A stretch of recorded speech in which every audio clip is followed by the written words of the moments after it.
శ్రీ సచ్చిదానంద సద్గురు సాయినాథ్ మహారాజ్ की जय. గుప్త వివరణ శ్రీ రాకడి బాబా గారు. స్వామివారి ఆశ్రమంలో గల బాబా హాల్ ఉన్న స్థలం పూర్వం డాక్టర్ కోటేశ్వరరావు గారిదే. శ్రీ షిరిడి సాయిబాబా వారి భక్తులైన వీరి నుండి ఆ స్థలం స్వామివారి శిష్యుడైన కేబీ విజయ్ గారు కొని దాన్ని ఆశ్రమం కొరకు స్వామివారికి సమర్పించారు. ఇప్పుడున్న బాబా హాలు ఈ కోటేశ్వరరావు గారిదట. ఆయన బాబా భక్తుడు. ఆయన దగ్గర నుంచి కేబీ విజయ్ గారు కొని అది స్వామివారికి సమర్పించారు. శ్రీ సాయినాథుల వారు శ్రీ పూర్ణనాథుల వారు ఒక్కరేననే అనుభవాల వల్ల అర్థం చేసుకున్న డాక్టర్ గారు మాటలతో కాదు. ఆ కోటేశ్వరరావు గారికి కూడా సాయినాథుడికి స్వామికి భేదం అనేది వాళ్ళిద్దరూ ఒకటే. సాయినాథుల వారు స్వామివారు ఒకటే అని అర్థం చేసుకొని ఆ డాక్టర్ గారు అప్పుడప్పుడు వచ్చి స్వామీజీ దర్శనం చేసుకుంటూ ఉండేవారు. ఇట్లా ఉండగా అతనికి స్వామివారు యొక్క పూజ గురుదేవులైన రాకాడి బాబా వారి గురించి స్వామివారి నుండే కాకుండా వారి శిష్యుల నుండి కూడా విని తరించే అదృష్టం కలిగింది. చూడండి, స్వామీజీ స్వయంగా చెప్పేవారట బాబా గురించి, రాకాడి బాబా వారి గురించి. అట్లానే ఆయన స్వామీజీ దగ్గర నుంచి మిగిలిన వాళ్ళ దగ్గర నుంచి ఇవన్నీ కొన్ని విషయాలు విని తరించే అదృష్టం కలిగింది. అతనికి ఏమైంది, రాను రాను ఇంకా బాబా వారిని దర్శించకుండా ఉండలేని స్థాయికి చేరుకున్నారట. రాను రాను బాబా వారిని దర్శించకుండా, అంటే అంతగా విన్నారు బాబా గురించి, స్వామీజీ దగ్గర నుంచి వాళ్ళ నుంచి బాబాని కూడా దర్శించాలి అని బాగా తపన కలిగింది. ఇక రాను ఇక బాబాని చూడకుండా ఉండలేమేమో అనిపించేంత మనసుకి. సరే, అలాంటి భరించలేని ఒత్తిడి వల్ల చివరికి స్వామివారు ఒప్పుకొని అతనితో పాటు కృష్ణశంకర్ గారిని కూడా వెంట పెట్టుకొని బాబా వారి దర్శనార్థం గణేష్పురికి బయలుదేరారు. ఇతను ఇంతగా కోరుకుంటున్నాడు, ఇక విసిగి చేస్తున్నాడు, బాబా వారి దర్శనం కావాల్సిందే అని చెప్పి స్వామీజీ బయలుదేరారట. గణేష్పురికి బయలుదేరారు. ఎవరిని? కృష్ణశంకర్ గారి కూడా పక్కన తీసుకొని. ఇందులో చిత్రం ఏంటంటే, హైదరాబాద్ నుండి కానీ సికింద్రాబాద్ నుండి కానీ కొన్ని రైళ్లు బాంబేకి వెళ్తాయి. ఈ రైలు చాలా వరకు కళ్యాణ్ జంక్షన్ నుండే బాంబేకి వెళ్ళేది. కళ్యాణ్ అనేది అక్కడ జంక్షన్ మనకి. ఆ బాంబే వెళ్ళాలంటే హైదరాబాద్ నుంచి కంపల్సరీ కళ్యాణ్ దగ్గర నుంచి, అక్కడి నుంచి 1 గంట 2 గంటలు ఉంటుంది అనమాట. సో ఆ జంక్షన్లో నుంచే వెళ్ళాలి. గణేష్పురికి వెళ్ళాలంటే కళ్యాణ్లో రైలు దిగి ప్రక్కనున్న బస్ స్టాండ్ నుండి నేరుగా గణేష్పురికి బస్సులో వెళ్ళవచ్చు. అక్కడి నుంచి అది దగ్గర అనమాట. సో అక్కడి నుండి గణేష్పురికి మధ్యలో గల భివండికి వెళ్ళి అక్కడ నుండి మళ్ళీ వేరే బస్సు పట్టుకొని గణేష్పురికి వెళ్ళాలి. అంటే అదేంటి, బేసిక్గా అక్కడి నుంచి 2 బస్సులు మారి వెళ్ళాలి. అయితే స్వామివారు ఎందుకో కళ్యాణ్ స్టేషన్లో దిగకుండా నేరుగా బాంబే స్టేషన్లో దిగారు. అంటే గణేష్పురికి వెళ్ళాలంటే కంపల్సరీ కళ్యాణ్లో దిగి కళ్యాణ్ ఆ పక్కన బస్ ఎక్కి భివండికి వెళ్ళి అక్కడి నుంచి మళ్ళీ ఇంకో బస్ ఎక్కి గణేష్పురికి వెళ్ళాలి. సరే, వెళ్తున్న స్వామివారు మామూలుగా కళ్యాణ్లో దిగాలి కదా గణేష్పురికి వెళ్ళాలంటే, అది గణేష్పురిలో అక్కడ కళ్యాణ్లో దిగకుండా డైరెక్ట్గా బాంబేకి వెళ్ళారట.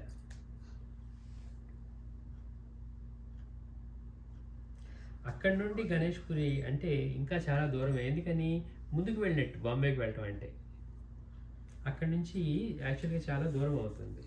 అలా ఆ బాంబే స్టేషన్లో దిగిన ఆ ముగ్గురు అక్కడ ప్రక్కనే ఉన్న ఒక లాడ్జ్లో ఒక గది తీసుకున్నారు. స్వామీజీ, ఈ కృష్ణశంకర్ గారు, ఈ కోటేశ్వరరావు గారు ముగ్గురు వెళ్ళి ఆ పక్కన ఒక లాడ్జ్లో ఒక గది తీసుకున్నారట. అక్కడ వాళ్ళు తమ లగేజ్ అంతా పెట్టుకొని స్నానం చేసి మిగతా పనులు చూద్దాం అనుకున్నారు. ఇంతలోనే తన లగేజ్ని అక్కడే పెట్టుకొని కృష్ణశంకర్ గారు బయటికి ఎక్కడికో వెళ్ళిపోయారు. ఇంకక్కడ స్వామివారు, డాక్టర్ కోటేశ్వరరావు గారు వీళ్ళిద్దరే మిగిలారు. వారిరువురు బాబా గారి గురించి అలా మాట్లాడుకుంటూ ఉండగా, చూడండి స్వామీజీకి ఎంత గురుభక్తో. అక్కడ వీళ్ళు ముగ్గురు వెళ్ళారు కదా, స్వామీజీ, కోటేశ్వరరావు గారు, కృష్ణశంకర్ గారు. కృష్ణశంకర్ గారు ఏం చేశారంటే ఆయన లగేజ్ అక్కడ పెట్టి ఆయన అట్లా ఎక్కడికి చెప్పకుండా వెళ్ళిపోయాడు. అంటే ఏదో దేనికోసమే వెళ్ళారు.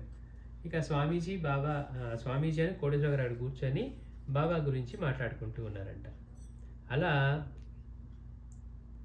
వారి గదికి కొంత దూరంలో ఉన్న లాడ్జ్ మేనేజర్ గారి గది నుండి బాబావారి ఇప్పుడు ఇక్కడికి వచ్చిన ఆ సాధువు ఎక్కడికి పెట్టారు అని గొంతు స్వామివారికి వినపడింది. చూడండి, ఇక్కడ కూర్చొని స్వామివారు నేను మాట్లాడుకుంటూ ఉన్నారు. వారిరువురు అలా మాట్లాడుతూ ఉండగా వారి గదికి కొంత దూరంలో ఉన్న ఆ లాడ్జ్ మేనేజర్ గారి గది నుంచి బాబావారిది ఇప్పుడు ఇక్కడికి వచ్చిన ఆ సాధువు ఇక్కడ ఎక్కడున్నాడు అని గొంతు స్వామివారికి వినపడింది. బాబావారి గొంతు వినపడింది స్వామివారికి. వెంటనే స్వామివారి శరవేగంతో బయటికి పరిగెత్తారు. అయితే డాక్టర్ గారికి ఇదేమీ వినపడలేదు, కానీ ఉన్నటువంటి స్వామివారు అలా పరిగెడుతూ ఉంటే విషయం తెలియని అతను కూడా విభ్రాంతుడై వారి వెనకాల పరిగెత్తారు. అంటే ఇక్కడ కూర్చొని మాట్లాడుతూ ఉన్నారు. స్వామీజీకి తెలియకుండా ఉంటుందా ఇక్కడ ఎందుకు వచ్చారు, బాబా ఇప్పుడు ఇక్కడ ఉన్నారు, ఏదో పని మీద బాంబే వచ్చారు అని చెప్పి స్వామీజీకి తెలుసు. అందుకనే కళ్యాణ్లో దిక్కుండా ఇక్కడికి వచ్చారు. ఇక్కడికి వచ్చి అక్కడ కూర్చొని మాట్లాడుతూ ఉంటే స్వామివారికి కొద్ది దూరంలో మేనేజర్తో మాట్లాడుతూ ఉన్న బాబావారి గొంతు వినపడింది. వెంటనే బాబావారి కోసం అని చెప్పి స్వామివారు లేచి పరిగెత్తారట. స్వామివారు ఎందుకు పరిగెత్తుతున్నారో అర్థం కాక కోటేశ్వరరావు గారు కూడా స్వామివారి వెనక పరిగెత్తారట. ఇంతలోనే స్వామివారు తన గురుదేవుల పాదపద్మాలకు ప్రణమిల్లి వారిని తమ గదికి సాదరంగా ఆహ్వానించి తీసుకువచ్చారు. వెళ్ళి స్వామివారు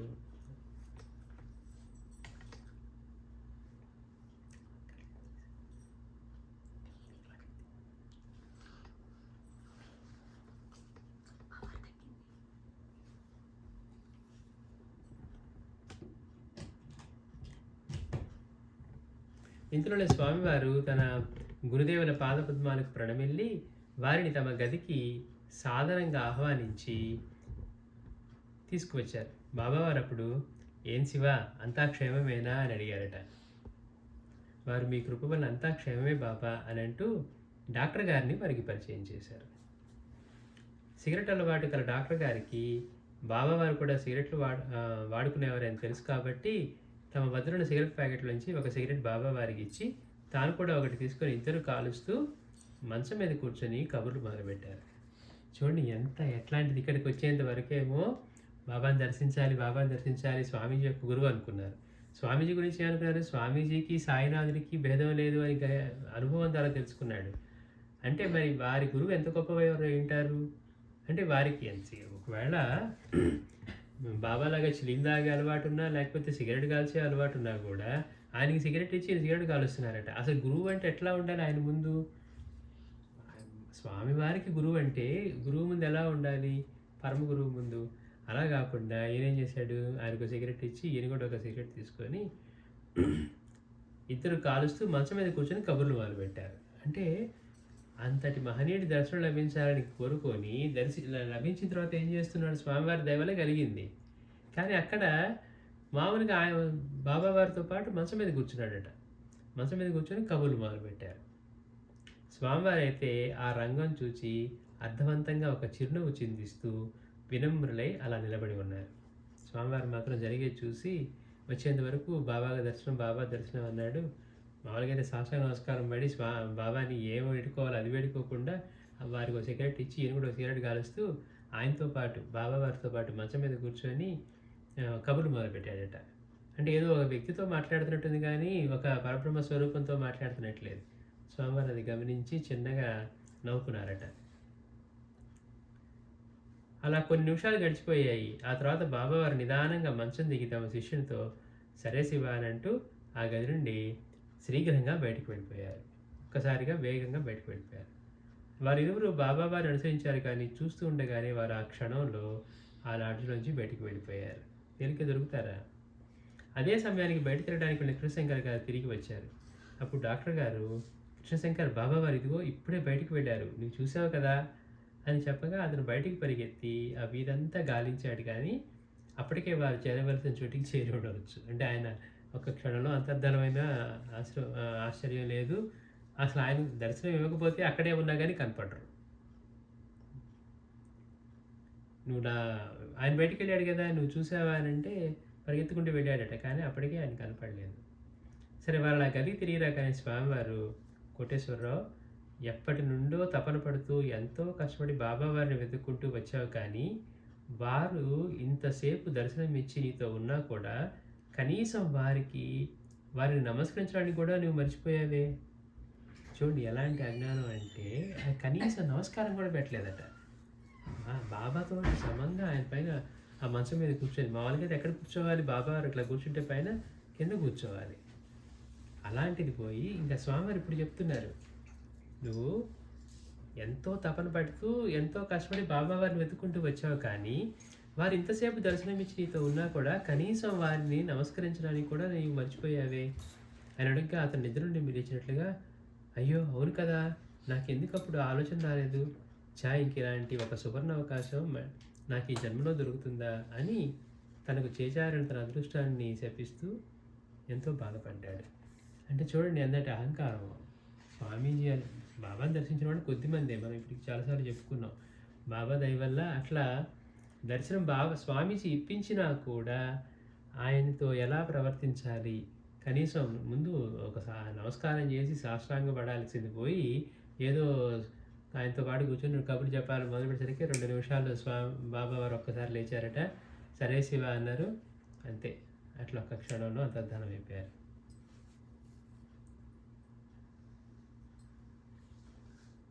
మనకి ఈ విషయం తెలుసుకోవాల్సిన విషయాలు ఏంటంటే, స్వామీజీకి బాబా ఎక్కడున్నారో తెలుసు, గణేష్పూర్ ఆశ్రమం ఉన్నా కానీ బయలుదేరింది అక్కడికే, వచ్చింది మాత్రం ఈ బాంబేలో దిగటం.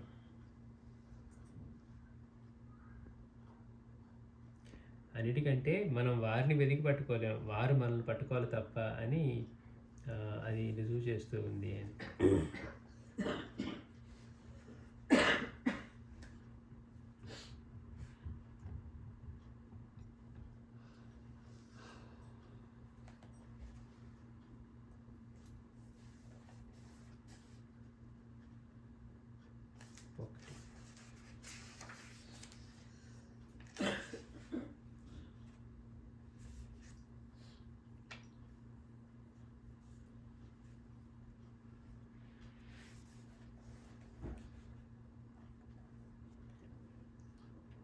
సత్సంగ ప్రియులైన బాబావారు ఎక్కడికి వెళ్ళినా కానీ సాధు సత్పురుషులతో సమావేశం అయ్యేవారు.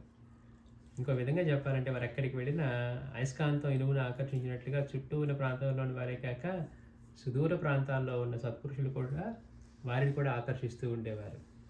వారు తమ నింబోలి ఆశ్రమంలో ఉన్నప్పుడు అప్పుడు కూడా ఆ గ్రామానికి సుమారు 5 కిలోమీటర్ల దూరంలో ఉన్న ఒక అక్రోలి శివాలయం ప్రాంగణంలో ఒక పెద్ద చిటి క్రింద అలాంటి సత్సంగాలు జరుగుతూ ఉండేవి బాబావారి దగ్గర. కానీ ఎవరికి వాళ్ళు వెళ్ళిపోవాల్సిందే, మళ్ళీ రాత్రికి మాత్రం ఉండటానికి లేదు. ఇందులోని విశేషం ఏంటంటే, బాబావారి ఆశ్రమంలో ఉండే నెమళ్ళు కూడా ఈ సత్పురుషుల సమావేశానికి బాబావారిని అనుసరించేవి. ఈ సమావేశానికి సమయ సందర్భాల పరిమితులు ఏమీ ఉండేవి కావు. ఒక్కొక్కప్పుడు బయటకు ఎక్కడికో తిరగడానికి వెళ్ళిన నెమళ్ళు తిరిగి ఆశ్రమానికి వచ్చేసరికి బాబావారు అక్కడెక్కడ కనపడకపోయినట్లయితే అవి ఆశ్రమం ముందు గల పెద్ద రావి చెట్టుపైకి ఎగిరి అక్కడి నుండి ఆ ప్రాంతం అంతా కలయి చూసి, ఒకవేళ బాబావారు అక్రోలికి వెళ్తున్నట్లు కనపడితే వెంటనే అవి ఆ దిశకు ఎగిరి బాబావారు అక్రోలికి చేరుకోకముందే ఆ సత్పురుష సమావేశం అయ్యే చెట్టుపై కూర్చొని కేహో కేహో అని బాబావారు రాకని తెలుపుతూ ఉండేవట. వెంటనే వాళ్ళు, అంటే బాబావారు వస్తున్నారన్నమాట, సరే ఇంకా చిలుని తయారు చేద్దామంటూ వారు వచ్చేసరికి అంటే బాబావారు ఎక్కడికి వెళ్ళి కలిసేవారో వాటికి తెలుసు కదా. ఇక్కడ వచ్చేసరికి కనపడకపోతే బాబావారు చెట్టుకి చూసేయట, బాబావారు నడిచి వెళ్తున్నారా అని. చూసి ఇంకా బాబా ఇటు వెళ్తున్నారంటే ఆయనకంటే ముందు అక్కడికి వెళ్ళి అదిగో బాబావారు వస్తున్నారని చెప్పి అక్కడ చెట్టు మీద కూర్చొని అరిస్తే బాబాకి కావాల్సిన చిరుమ అవన్నీ వాళ్ళు సిద్ధం చేసేవారట, బాబావారు వస్తున్నారని. వేషభూషణాలతో సహా బాబావారు ప్రవర్తించే తీరు ఇతర మహాత్ములతో పోలిస్తే చాలా భిన్నంగా ఉండేదని మనం ఇప్పటికే తెలుసుకున్నాం. అంటే ఆయన వేషధారణ, ఆయన కౌపీనం కట్టుకొని చిన్న పొట్టిగా ఉండేవారు, తర్వాత నల్ల రంగు కళ్ళు కూడా తేనె రంగు కళ్ళు, అంతా పైనుంచి కింద వరకు ఆ పాదమస్తకం బూది పూసుకొని ఉండేవారు. పైగా ఆయన జటకు కూడా అట్లానే బూది నీళ్లు కలిపి పైనుంచి పోసుకునేవారట. అట్లా అంటే ఇంకంతా పూర్తిగా విభూతితో నిండి ఉండేవారు. వారి కళ్ళు కూడా చాలా ప్రత్యేకంగా ఉండేవి. ముదురు తేనె రంగు గల వారి ఆ కళ్ళు రెండు మెరుస్తూ ఉండేవి. తప్పని పరిస్థితులు తప్ప వారెవరిని అలా తీక్షణంగా చూసేవారు కాదు. ఒకవేళ వారు కళ్ళెర చేసి ఎవరికైనా అలా తీక్షణంగా చూసినట్లయితే గజరాజైనా సరే వారి ముందు నిలబడడానికి సాహసించదు. ఒక అడవి ప్రాంతంలో బాబావారు తమ ఆశ్రమానికి ముందు భాగంలో ఒక చిన్న పూల తోటను పెంచేవారు. ఒక అడవి ప్రాంతంలో బాబావారు ఏం చేశారట, తమ ఆశ్రమానికి ముందు భాగంలో ఒక చిన్న పూల తోటను పెంచేవారు. వారు పెంచిన ఆ ముగ్గురు పిల్లలు, బాబావారు ముగ్గురు పిల్లల్ని పెంచారని చెప్పుకున్నాం కదా, ఆ తోటలోని పూలు కోసి అటు అత్రేశ్వర శివాలయాన్ని, ఇటు అనసూయాశ్రమాన్ని అలంకరించేవారు. అలా పూజా పురస్కారాలకు కూడా ఆ తోటలోని పూలనే కోసుకునేవారు. ఇది ఇలా ఉంటే బాబావారికి అతిథులుగా వివిధ సాంప్రదాయాలకు చెందిన రకాల సాధు సత్పురుషులు అప్పుడప్పుడు వారి ఆశ్రమాన్ని దర్శిస్తూ ఉండేవారు. ఎవరి సాంప్రదాయానికి అనుగుణంగా వాళ్ళను బాబావారు స్వాగతించేవారు. ఇందులో హిమాచల్ ప్రదేశ్, ఉత్తరాంచల్ వంటి శీతల ప్రాంతాల నుండి వచ్చే మహాపురుషులు సర్వసాధారణంగా గంజాయిని వాడుకునేవారే. పైగా బాబావారు కూడా అప్పుడప్పుడు దాన్ని వాడేవారు కనుక వారు తమ పూల తోటలో కొన్ని గంజాయి మొక్కలను కూడా పెంచేవారు. అంటే వాడు అక్కడి నుంచి వచ్చేవాడు, ఆ చల్లటి ప్రాంతాల నుంచి వచ్చేవాడు, వాడు గంజాయి కాల్చేవాడు కాబట్టి వాళ్ళకి ఆతిథ్యం ఇవ్వడం కోసం బాబావారి పూల తోటలోనే కొన్ని గంజాయి మొక్కలు కూడా పెంచారట. సత్యవాది లోక విరోధి అన్నట్లుగా ఉన్నట్లుగా చెప్పే బాబావారంటే ఆ ఊరిలో కొందరికి ఇష్టం ఉండేది కాదు. ఏ విధంగానైనా బాబావారిని నేరుగా ఎదుర్కొన్న ఆ మూర్ఖులు వారిపై కక్ష తీర్చుకోవడానికి ఆ గంజాయి మొక్కలను ఆయుధంగా ఉపయోగించాలనుకున్నారు. ఒకసారి ఆ గంజాయి మొక్కలను చూసి వెంటనే ఈ విషయాన్ని సంబంధిత అధికారులకు తెలిపారు. ఆ అధికారులు నిజాలు తెలుసుకునేందుకై ముగ్గురు పోలీసు ఉద్యోగస్తులను ఆశ్రమానికి పంపారు. అంటే అక్కడ ఆయన గంజాయి పెంచుతున్నాడు అని ఇట్లా బాబావారి గురించి పోలీసులు కంప్లైంట్ చేశారట. చేస్తే ఒక ముగ్గురు పోలీసు వాళ్ళు వచ్చారు ఆశ్రమానికి. అక్కడ తనిఖీ చేసిన పోలీసులకు ఆ పూల తోటలో అక్కడక్కడ 4-5 గంజాయి మొక్కలు మాత్రం కనిపించాయి. ఫిర్యాదుని బట్టి చూస్తే దొంగచాటుగా అమ్మేందుకు తగిన గంజాయి పంట అక్కడ ఉండాలి, కానీ వాళ్ళు ఏం చేశారు, ఆయన గంజాయిని బాగా పంట వేసి అమ్ముతున్నారని చెప్పి, అంటే బాబా మీద కోపంతో అట్లా చెప్పారట. కానీ అక్కడ చూస్తే ఏమున్నాయి, 4-5 మొక్కలు ఉన్నాయి ఇది అంత తోటలో. మరి ఇప్పుడు ఏం చేయాలి, ఏదేదో ఊహించుకొని ఇంత దూరం వచ్చి ఇంక ఇప్పుడు వట్టి చేతులతో వెళ్ళాలంటే అని అనుకొని వాళ్ళు బాబా వారిని ప్రశ్నించడం మొదలుపెట్టారు పోలీసులు. అక్కడ ఏదో పెద్ద గంజాయి పంట ఉంది అనుకొని వచ్చాము, పంట లేదు, ఇక్కడ ఏమో 4 మొక్కలు ఉన్నాయి, మనం దీనికోసం అంత దూరం నుంచి వచ్చాం, ఇప్పుడు ఏం చేద్దాం, సరే బాబాని ప్రశ్నిద్దామని చెప్పి బాబా ప్రశ్నించారు. వాళ్ళ ప్రశ్నలకు బాబా వారు, చూడండి శివ, మీరు అడిగినట్లుగా నేను ఇక్కడ గంజాయి పండించి దొంగచాటుగా అమ్మి బ్రతకడం లేదు, నాకు అది అనవసరం. మీరు చూస్తున్నారు కదా ఇక్కడ ఎన్ని గంజాయి మొక్కలు ఉన్నాయో, అవి కూడా సొంత అవసరాలకు పెంచుకుంటున్నది అని శాంతంగా జవాబిచ్చారు. మెడకు చుట్టుకున్న పాము కరవక మాంతుందని అన్నట్లుగా వాళ్ళు వారిని వదిలేలా లేరు. అంటే ఏంటి, ఇప్పుడు అక్కడి నుంచి వచ్చారు, ఏదో ఒకటి జరగాలి అని వీళ్ళు బాబాని వదలకుండా ప్రశ్నిస్తున్నారంట. వాడు మళ్ళీ కొంత బెదిరిస్తూ దబాయింపు దూరంలో వారిని ప్రశ్నించసాగారు. బహుశా పాపం ఆ పోలీస్ ఆఫీసర్లకు అంతకుముందు పొట్టగడవడానికి వేషం ధరించిన గతిలేని కొంతమంది సాధువులతో వ్యవహరించి ఉండవచ్చు, కానీ నిప్పు లాంటి సర్వసంగ పరిత్యాగులైన అసలైన